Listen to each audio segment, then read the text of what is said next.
徳島の方とかいろんなところのイベントに一回カラオケでね、A ちゃんのカラオケで、それこそ5年ぐらいそこにいる家内なんですけど、照明やってる家内が「今度はどこ行くの?」なんか言ってまあ今はこうやってねやってるんですけど、その当時は「あ、俺は行くんだ」みたいな、そういう感覚でトラックの方たちとずっとやってたんですけど、ちょっと職業のね関係とかいろんな関係で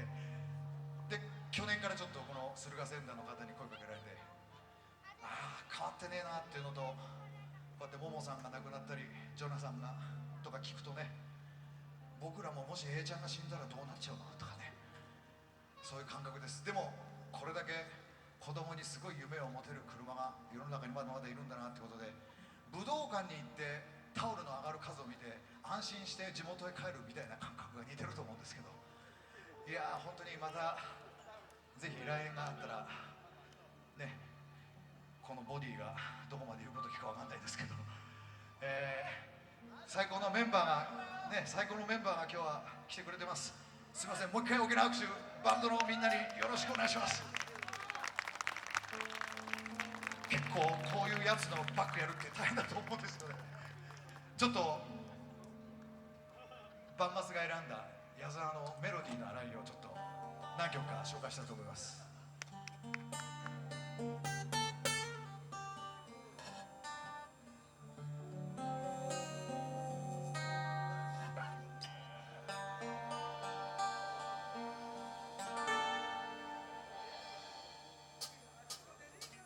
忘れさせてくれレディー、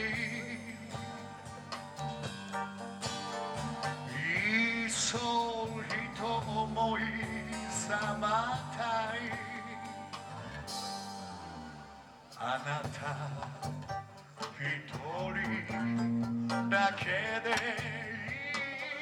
い、海も風も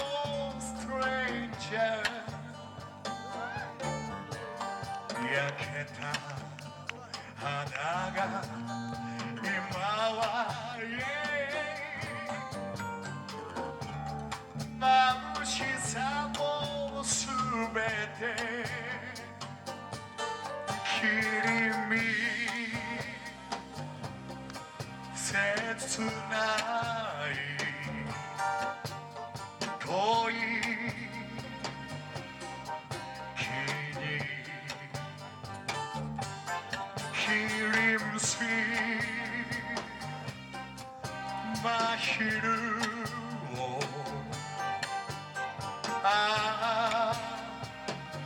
流されて、嘘は無垢な方がいい、肩をかむ爪ねどり、二度と来ない時をプリ